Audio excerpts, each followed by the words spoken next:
This is Xena. Why did I forget your name, handsome? Samson. Samson, that's right. I got a buddy named Richard with a dog named Samson. How can I forget that one? And this is Harry Potter, also known as Potter. And I shouldn't have given you that one because he's jumping up, but this is the roadmap to success. All right, so Samson, here, I'll give you guys a couple more because you didn't get as many as your roommate Xena did, who has more of the problem. Xena has some territorial issues. She was eye contact dominant when I first got in here. This is why I did the video above on teaching a dog the focus exercise. It also helped the dogs just in general and help the guardians redirect the dogs when needed. But I think for her, it's going to help her practice people looking her in the eye and her not interpreting that as something aggressive. Okay, these dogs really didn't have any rules. They live out in the country, and so most of their exercise is done outside, which is really practicing being almost like a feral dog. They have a lot of wildlife that comes by, and so they defend, they run at deer and different things like that. We probably had some dead critters that we found that she's killed. And so she's practicing a lot of very rudimentary behaviors. So what we went over is how we can change the leader-follower dynamic. Hey, Samson.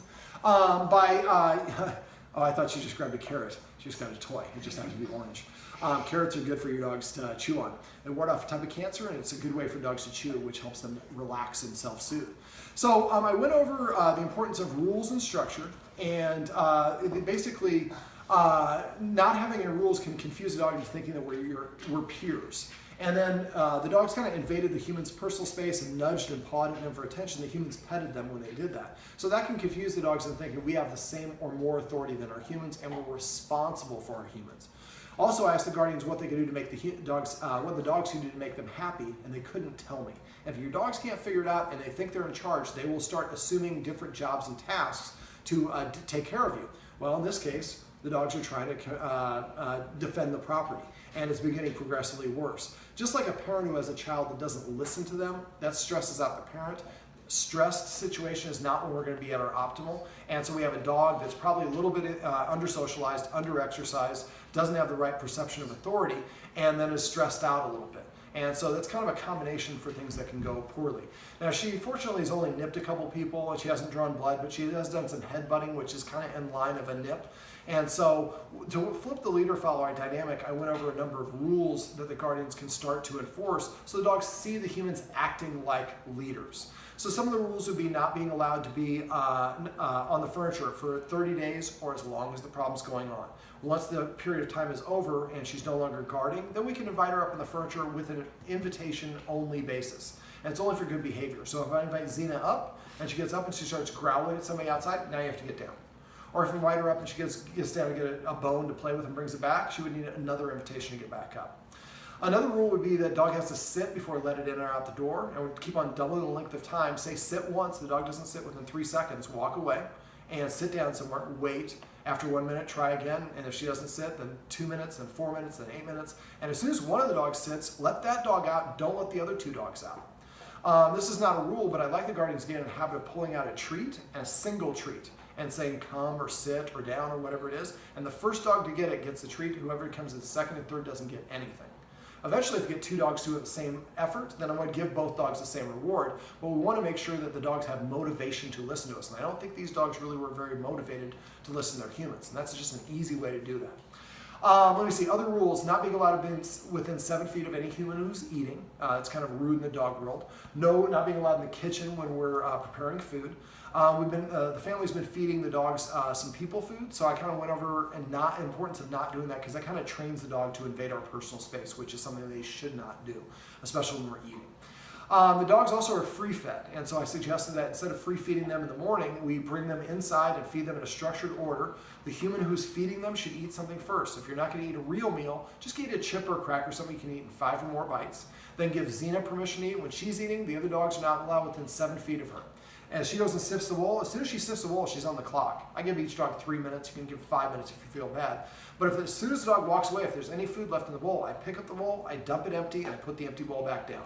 The dog will come and lick the empty bowl, and it's important that they see and recognize that bowl is empty. That way, every time they pass it, they recognize there's no food, there's no food. Then when you put food in there, that's a special, rare occurrence. Now, once Xena's done, then we're going to invite Samson in to eat. And we're going to use passive training to teach the dog, each dog should have its own unique command word. So when Xena comes over, maybe we say, Zupper. trying to make a joke.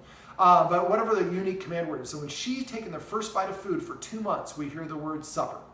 And she hears the word supper. So to her, supper means food in my mouth. To the other 2 dogs, supper doesn't mean anything. When she gets done, she has to leave the area, go at least 7 feet away. Then we invite Samson in. Samson gets to eat. And when Samson's eating, the other 2 dogs are not allowed. And then when he gets done, then we bring in Potter. And then Potter gets to eat.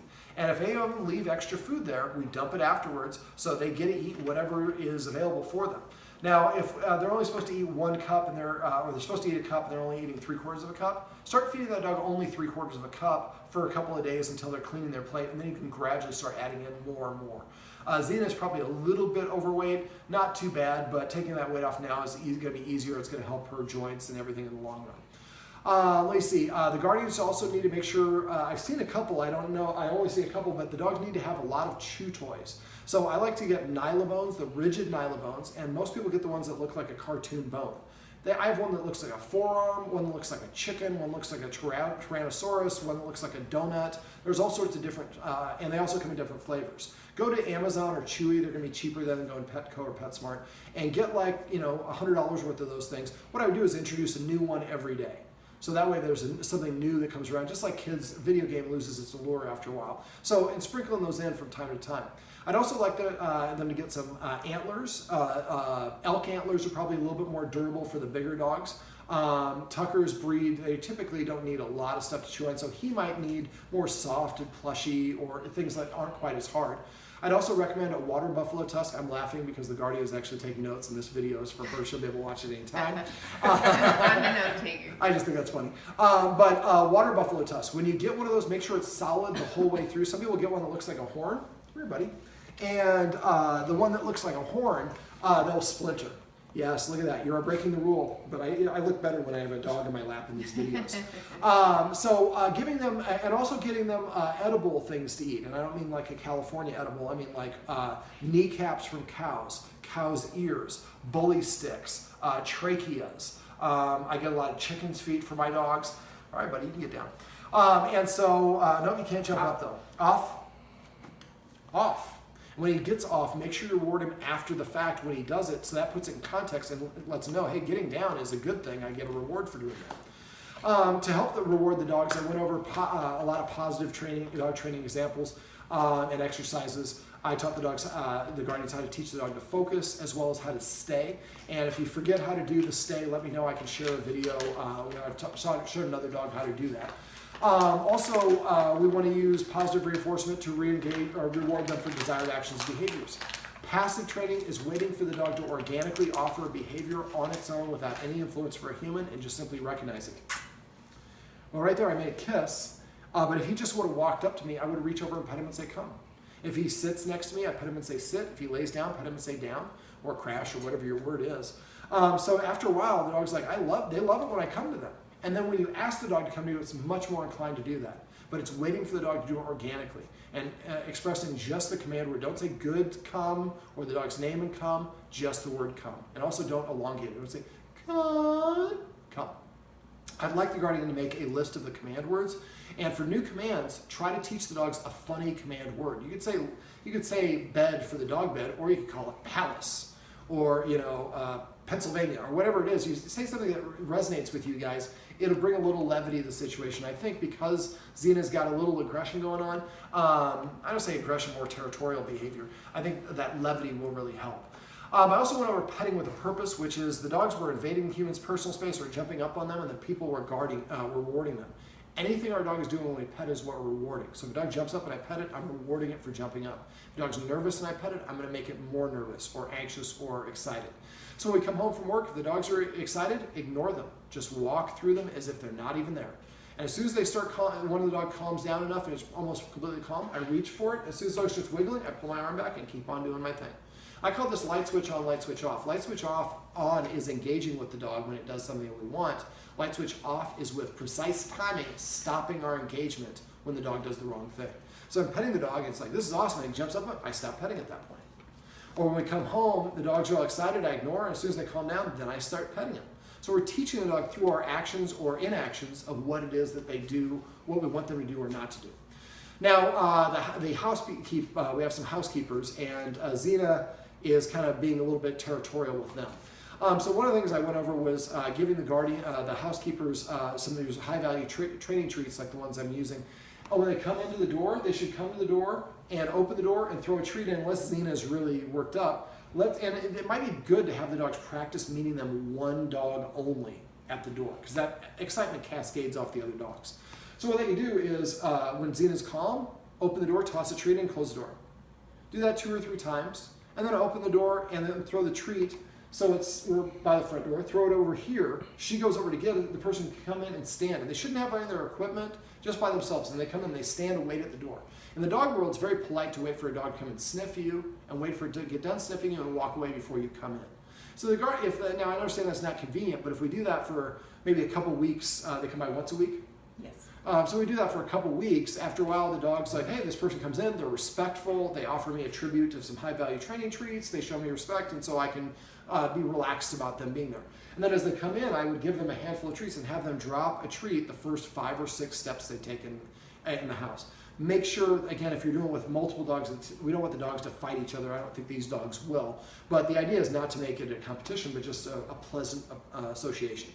Now, Xena's also very protective of one of the guardians when he's in his truck, and his job takes him to different locations. And so what we can do is a little bit of a conditioned emotional response. What I would do is maybe have one of the people she's reacted to hiding behind a building or something that's whatever distance we need. And I went over, make sure the distance is far enough away where the dog feels comfortable enough to sit and take a treat. If it won't sit or take a treat, it's probably too close. And once she's reacting, it's too much. She won't learn anything. So once we find, let's say it's 20 feet, and she can be comfortable, or she can watch without growling or barking at that person, then what I would do is have some treats handy. I'm in the truck with her, and as soon as, and I signal the other person on the phone or whatever, careful your finger doesn't drift in, and then I say, it happens all the time, and then I have the person walk out. He takes one step, so he's now in his inner sight, but he's far enough away for her not to be threatened. Pop a treat in her mouth and say his name, and then have him step outside of the sight. And so maybe we're 20 feet. So maybe she comes out and walks away. The person comes out and walks away 10, 15 times, and she's hearing that person's name. And the next time we do that, we park a little bit closer so we find a place where that person can be 1 foot closer.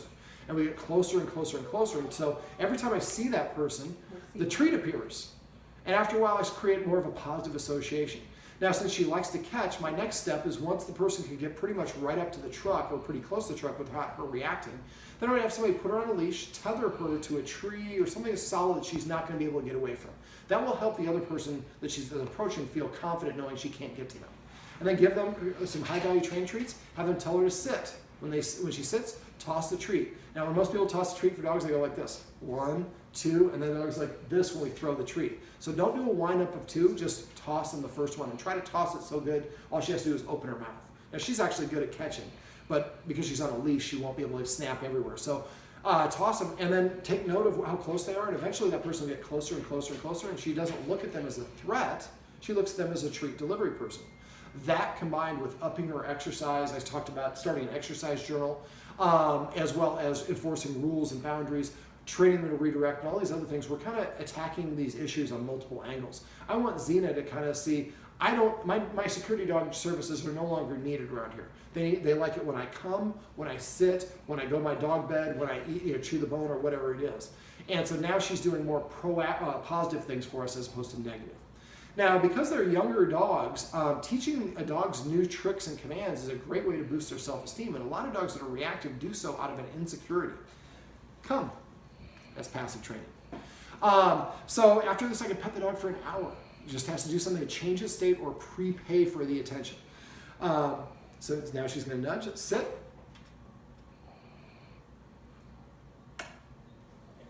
This is the motion I use to put a dog into a sit. Let's see if she'll do it. Xena. Sit. Good job. Try to avoid saying good job. Just say just the command word. What was I just saying before that? I lost my train of thought. It'll come back to me. Let me see. Well, basically for the treat tossing, I'll just kind of go back to that. The person will be able to toss a couple treats and say the command word of a funny NFL receiver or something that means catch the treat or something that resonates that will make people laugh. So the guardian's kind of going like this. The reason I use this is I use my hand like this because this looks like I have something in my hand. I'll show you with Potter when he gets in eating. Now my hand is empty. I have nothing in it. Don't fool your dog with this technique too many times so they'll stop looking. Can you see Potter? Potter, come. Arc over the head. And see, whoop, and as soon, there we go. As soon as they dance, I bend my elbows my way saying that's no, that's not what I want. So what I'm doing is I'm going an arc over their head, and that puts them in a sit. As soon as they sit, I lower my hand and let them lick the treat off my hand. I would say the word sit, and then I tickle them under their chin. So I want to remember, we don't want to pet a dog here, we want to pet them under their chin because the proud dog has his nose in the air. So you're holding your hand still like this, so try to hold it like you're holding a marble in your hand, like this. Sit.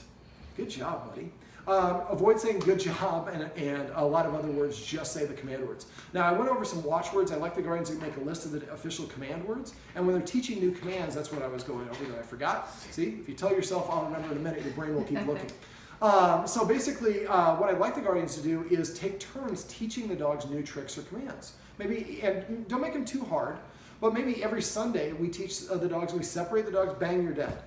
And so we teach the dog that command, and go to YouTube. There's all these people who teach you how to do all these tricks. And then all week long we practice that one trick. The next week, the next guardian comes in and teaches the dogs a different command. And again, teach the dogs separately. And then if each guardian does that with 4 commands, at the end of 2 months, now the dogs know 8 new commands. That's 8 great ways to redirect the dog's attention. That's 8 ways that have boosted the dog's self-esteem. Sit, passive training. And it also helps deepen the bond between the human and the dog because the human is responsible for the dog feeling better about itself. Let me see. Is there anything else? Okay, the watchwords. So make a list of the command words and say vocabulary. If somebody is saying come here and the word is come, we say vocabulary. The person says come. So we consolidate crash and come up with just the official command word that makes it easier for the dogs to understand. I say paycheck if I suspect somebody is petting the dog without a purpose. The dog's standing, I see somebody petting. I would say paycheck, that person says stop petting, tell the dog to sit, pet it on his chin, say sit, and then tell the person, I asked the dog to sit, you missed it. And then I say testify or recognize if the dog just walked over me and I missed an opportunity to recognize the dog, but it's still in that 3-second window. So dad would say paycheck or recognize, and I would turn and look at the dog and say crash. Or it's standing, I would pet it and say come, assume it just came to me. So the more we reward the dog for desired actions, behaviors, the more they're going to engage in desired actions, behaviors. Now, basically, these dogs, we'll see how the guardians do. I want to practice this stuff, be really militant about these rules for a month. Remember not to walk around your dog, walk through your dog, so your dog learns I need to defer out of the human's way. Don't let the dog walk out the door ahead of you. There's probably a whole bunch of other little things I'm missing, so if you forget anything, make sure you let me know. Call me or text me. If I don't hear from you, I assume everything's going great. So please text me. I want you to text me if there's a problem so I can help you and get you back on track. In a month, we may want to set up a follow-up session and work specifically on Xena being reactive to people passing by if she still is. But in a month, we might find out that she's feeling good. All right, well, this is Samson, and Potter and Xena are around the house somewhere. And this is the roadmap to success. Remember, everything you do trains your dog. Only sometimes you mean it.